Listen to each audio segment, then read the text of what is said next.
He was the fellow who sailed across the ocean and brought back the golden fleece. And you know why he did that? Because Queen Melisande begged him for it. I tell you, this Melisande, she was so beautiful, and her hair was so long and curly. Every time he looked at her, he just fell right down and died. So when this Melisande, she said, "Hey Hamlet, I got a terrible hankering for a soft golden fleece," he just naturally sailed right off to find it. And when he came back all bleeding and torn, he went and laid that fleece of gold right down at her pretty white feet. And then he wrapped that fleece of gold around her pink naked shoulders. And she said, "I got the golden fleece, and I'll never be cold no more."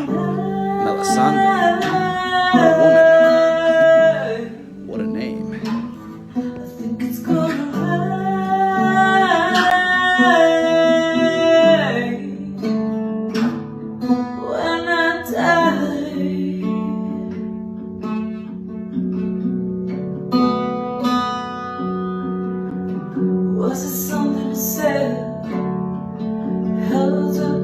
Welcome to the Play Report. I read The Rainmaker. Can you see this shit? I don't have enough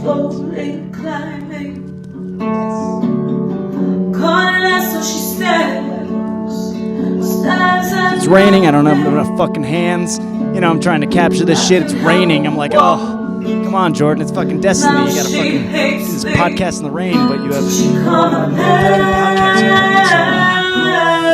You can't get it wet. You can't get it wet. So I'm half in, I'm half out. It's what the scenery looks like. The Rainmaker. It's a badass motherfucking play. Did this scene in class. Did this scene where the Rainmaker tells this bitch she's all pretty. This is a rom-com, which is nice because every goddamn play I read is so fucking tragic. Jesus Christ, that last one, Death of a Salesman, dude just kills himself at the end, which I like, which I enjoy. But every once in a while, can I get some motherfucking Jerry Maguire in here? That's what this shit is, The Rainmaker. It's an old fucking play. They made it into a movie with Burt Lancaster in fucking 56. Tommy Lee Jones also played the part of the Rainmaker. You know, now Rainmaker is a real thing. Back in the fucking, you know, when drought times, and I'm sure some horseshit artists are still going around trying to peddle this shit, but, you know, a guy would come in and he's like, "Oh, there's a drought coming in. I know how to fucking activate the clouds. I get some sodium dioxide, get some shit going on." And he's like, would do a bunch of horseshit magic. You know, it's basically like religion, how that works on you. And he say you make it rain. And that's what this shit is. So, the play takes place on a hot day. The whole play takes place in one motherfucking day, okay? Hot western state. Pick your state. I don't know, wherever fucking you want, you know? It's hot and it's dry. And we got this family, this pop and his two boys, and he's got a daughter. And they're all, I don't know, it sounds like they're all in their 20s, you know, realistically, somewhere around there. And no one's married, but they're all really pressuring the chick to get married, which I'm just now, it's occurring to me. Hey, it's very sexist, because the plot of this thing is that, like, why isn't this girl married? Why is she still around? And, you know, the play starts off with her coming home from these fucking creeps. They sent her off to their cousins to try and get laid, and she didn't dig any of them. And they come back and they're like, "Yo, are you so ugly and horrendous that no one wants to fuck you?"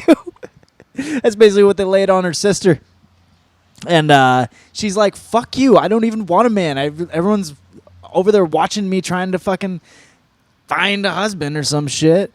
Whatever. So it's pretty much laid out that we got this girl who's looking for love, and it's the whole thing, and why don't we have love? And also, this family, they're like farmers. They're on a ranch or whatever. They got cattle dying because there's a drought.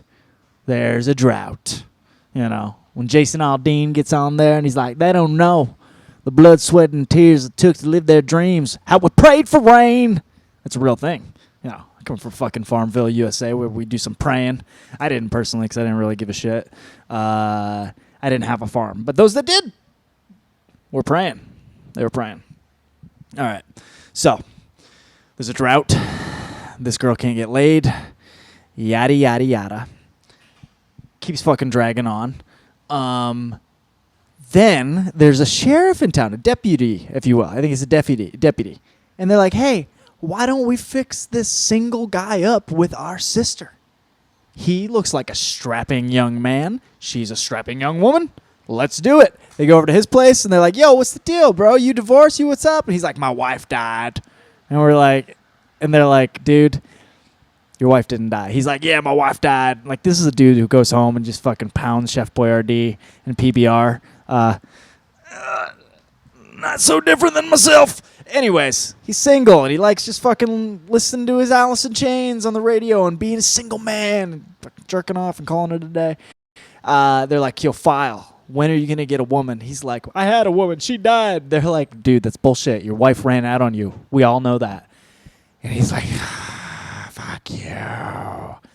Anyways, tried talking him into it. He's like, I don't know. He comes over, meet Lizzie. I think there's a fight or something. They punch him or some shit. I don't know. Anyways, out of nowhere, some horseshit artist comes in the door named Starbuck. That's the name. Burt Lancaster fucking murdered it, this role in a good way. Tommy Lee Jones murdered it in a bad way. I didn't like Tommy Lee Jones' performance. I was like, are you fucking acting, bro? I don't know. I did this scene.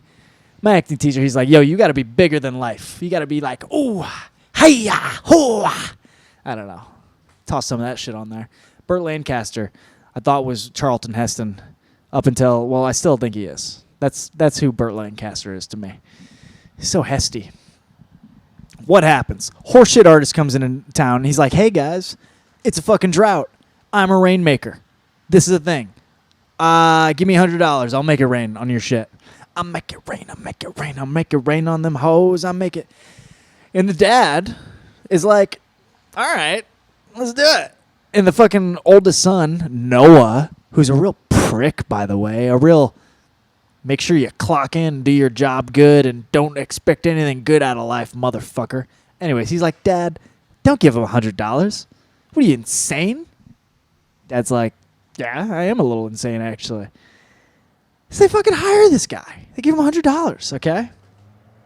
And he starts doing all sorts of shit, you know, telling them to fucking bang a drum all loud, put their hats on different, toss some salt over their left shoulder, you know, that kind of fucking shit.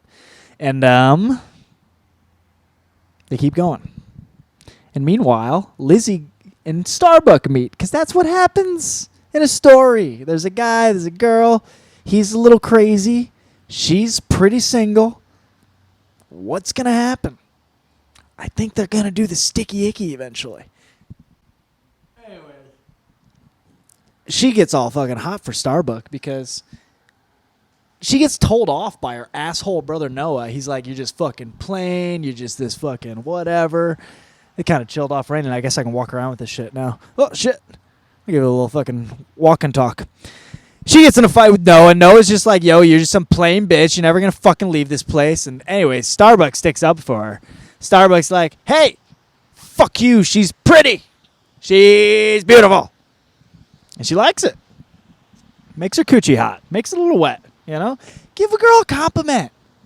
You know, is it so hard? Does it make you feel good? Tell them they're pretty. Unless they're ugly. I mean, those are the ones you should really tell they're pretty. Anyways, they're letting fucking Biscuit sleep out there in the tack room while he's trying to fucking make the sky wet.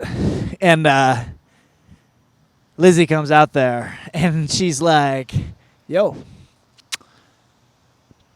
brought you some blankets. And he's like, is that what you fucking came out for?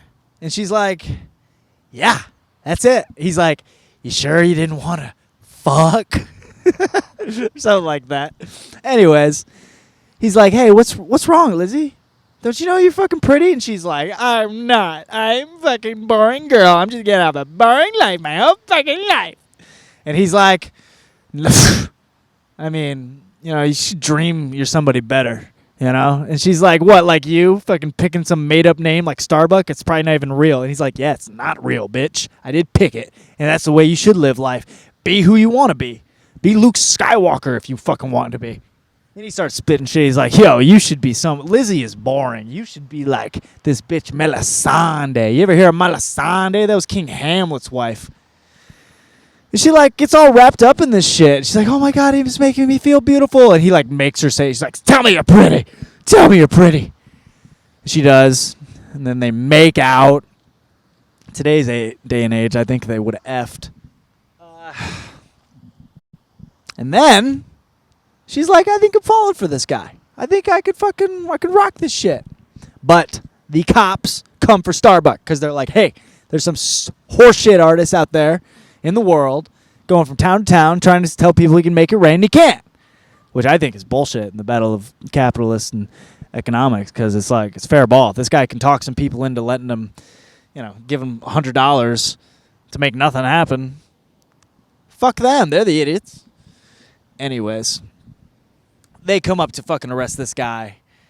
And Lizzie knows it in the family that, oh, man, we like this guy. Don't arrest this fucking dude. Let's try and hide him. And whatever, dude. We get in this fucking showdown where File comes to arrest him. And File is like, maybe I like this bitch.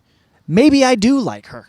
Maybe I should quit denying happiness into my life. Maybe I should, when someone fucking asks me to do something good, I should just give my full heart out there and do it. And he goes to arrest Starbuck and shit. And they're like, dude, just let him the fuck go, dude. And he's like, oh, fucking right. And Starbuck's like, yo, Lizzie, I'm leaving. I'm bouncing. They don't like me. Got it. Will you go with me? She says, maybe. I don't know. And then File pipes up and he goes, hey, no. Be my bitch. Go with me on vacations places. Be mine. Be my girl. I don't want to be alone during the holidays. It's too scary. I don't want to go out Friday nights trying to get laid. I just want to cuddle up next to you. You my cuddly? You my cuddly? I want to cuddle with you. I'm so sad. I'm so crying. I don't want to be Mr. Single, guys. Everyone thinks it's cool. I'm Mr. Single, fucking Johnny Tsunami. No. I want to be with someone who loves me. They just tell me every day to love me, and I know that I'm wanted. That's what File says. She's like, I don't know. This guy's hot. Fucking Starbuck. He's got the shit. File's got his shit together. Why don't I do that? And then Rainmaker bitch goes, come on, Lizzie. Come with me. Be Melisande. And she goes, what? She's like, Lizzie. My name is Lizzie. I'm Lizzie the Lizard. And she's like, hey, I'm going to be me, basically. Don't fucking try and make me some dream. I'm good enough. I'm good enough, world. Fucking good enough. And I like it when people beg for me. Two guys begging for me. Like it. So she just goes with File. And Starbuck's like, all right. You know what, guys? You're all cool. Here's your $100 back. I didn't make it rain. I'm sorry. And then it rains. And then it rains. And it's raining now. It's raining. Does it even play on the fucking... I need to get a little bit of... Got to see the puddles. It is raining. And it rains. It's a big happy ending. She goes with File. She's all happy. Fucking Rainmaker's happy because he made it rain. He's like, for the first time in my life, this shit fucking worked. He goes, give me the $100 back. Bring it back. Bring it back. It's a big happy ending. I don't know. I mean, I did like the versions of plays where someone fucking kills themselves at the end. That's always hot, but I like they kiss. People got together. Everyone's happy. It's good. Tommy Lee Jones' version sucked. God. Am I going to get fired from any job that I ever possibly could get with that dude? Because I don't know, but I didn't dig it. I thought mine was better. I thought whenever I did Rainmaker in class, had a little something on it. That's just me. It's rain. I think it's going to rain when I die. I think it's going to rain.